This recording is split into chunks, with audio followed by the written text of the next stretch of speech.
Mesdames, Messieurs les journalistes, dans le prolongement de mes prédécesseurs, vous conviendrez avec moi que le voleur a été attrapé. La main dans le sac, exactement. Le 31 juillet, je dirais même le 1er août, puisque la tragicomédie que nous avons assistée au niveau de la galaxie du cheval a été jouée le 1er août. Lors de cet épisode,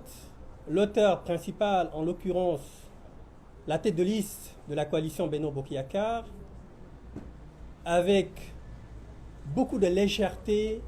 nous citait des départements que la dite coalition aurait gagnés, sans aucune preuve, comme à l'accoutumée. 48 heures, c'est-à-dire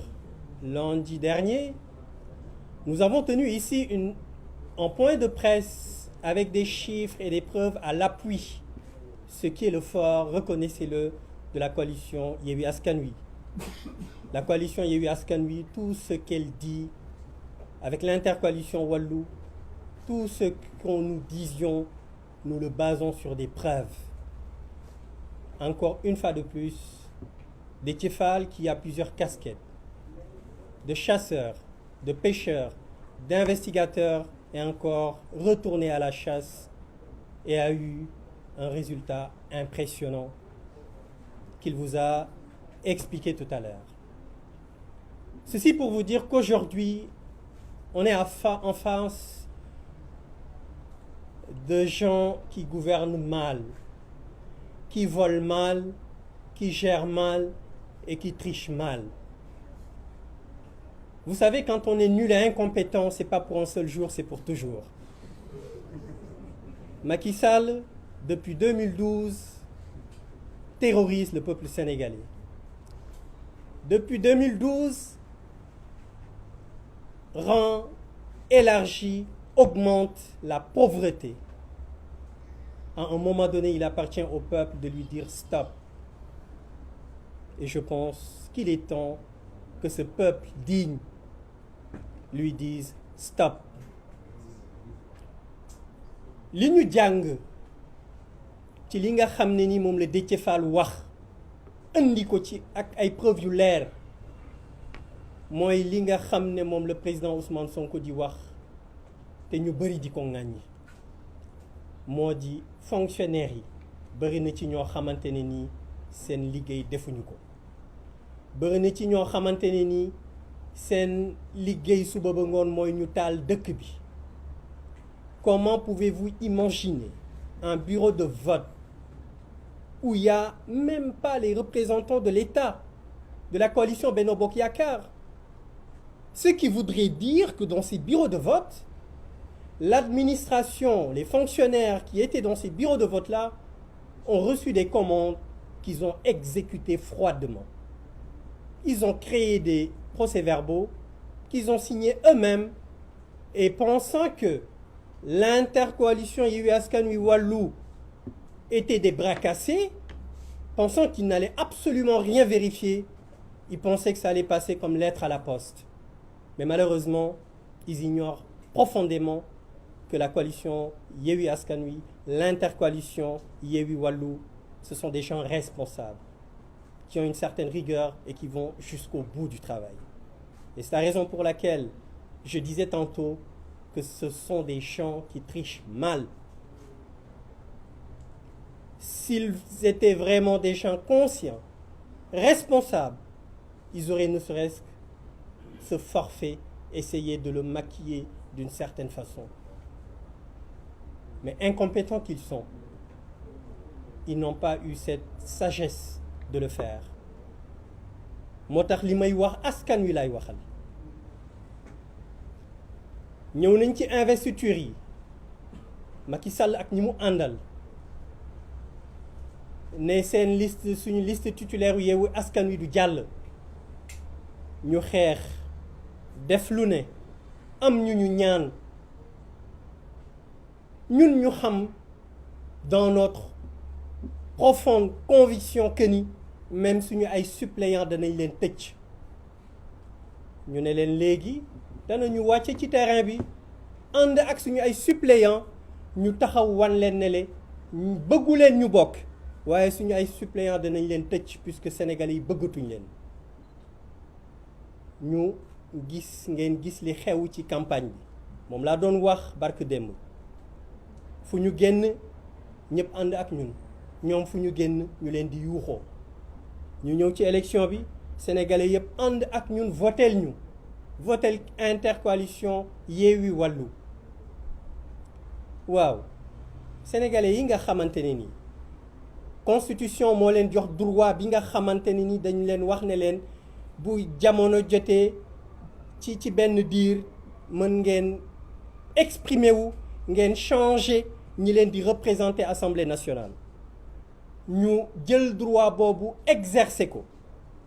ba ñu ko exercer ci seen choix ñu jiital l'intercoalition Yewwi Wallu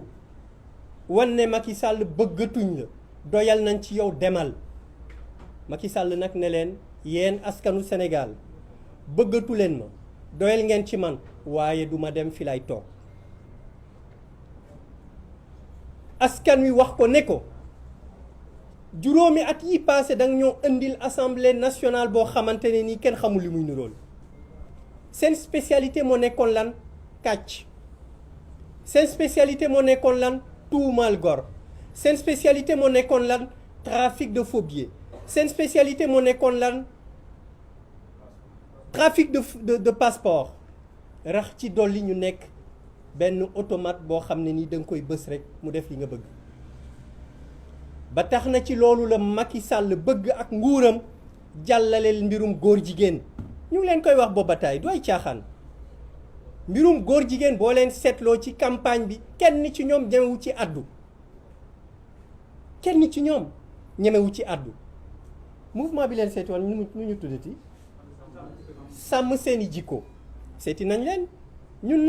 nanguwuñ si ñëpp charte bi ak ñeneen loolu lan lay misaal moo di moom li mu bëgg moo di fii ak i fan mu tegaat assemblée générale assemblée nationale boo xamante ne nii en plus ci li ma leen wax sànq mooy kàcc tuumal trafic de faux billets trafic de passeport jàllale mbirum góor jigéen dana nëppal ba njaay mi ñu jaay pasar bi ñu pasare suñu ay ressources naturelles ñu mën ko wéyal loolu mooy li am moo tax nag askanu Sénégal wax nañ leen lundi ne leen li ñu mën ñun coalition Yewwi Askan Wi ak l'intercoalition Yewwi Wallu bëriwuñu mutuñu sax donte ñun ñëpp dañu bokk ci ay parti ak ay organisation li ñu mën mooy lan sécuriser vote bi sécuriser les procès-verbaux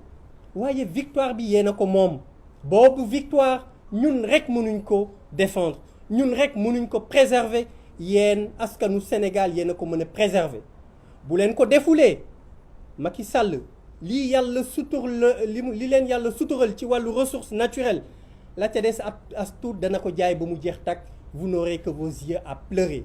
mbirum góor jigéen est-ce que xam ngeen lu gën a tax mbirum góor jigéen nar fi ñu bëgg ko fi saxal parce que gis ngeen occidentaux yi dañu jàpp ni fii ak at yi ñuy jëm ci kanam population Afrique de façon générale danañu am benn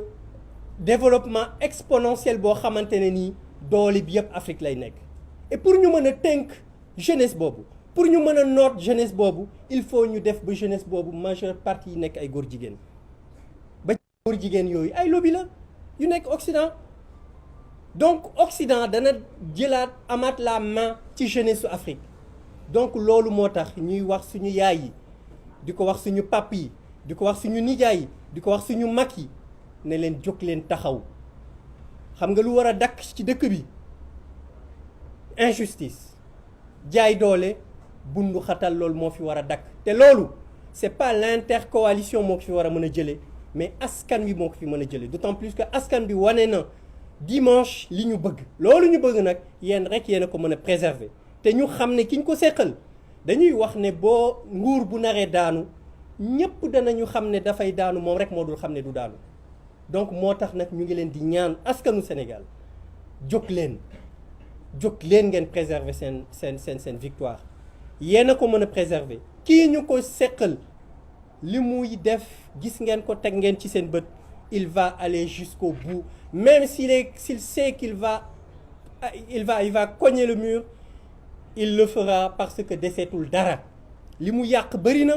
li mu def ci njuuj njaaj bëri na loolu la bëgg nag nu mu ko nëbbe ba mën a génn ci nguur gi ni mu gën a waaye ñu ngi koy xamal ne ko l'intercoalition Yewwi Wallu dinañ ko wax ne ko fii ba mu fiy jógee mbir mi ci fu leer lay tegu bu fi jógee it ci lu leer la ñuy teg lépp lu dëng danañ ko joyanti ku takkal danañ la traduire te dañuy wax c'est très simple sàcc nañ jàpp nañ leen mais sàcc kay dañ koy sanctionner su fekkee ne justice su Sénégal bëgguñ leen sanctionner yéen peuple bi yéenay cour bi nga xam ne ni yéenay cour suprême yéen a gën a kawe ci cour yi yéen rek yéen a ko mën a sanctionner wasalaamaaleykum wa rahmatullah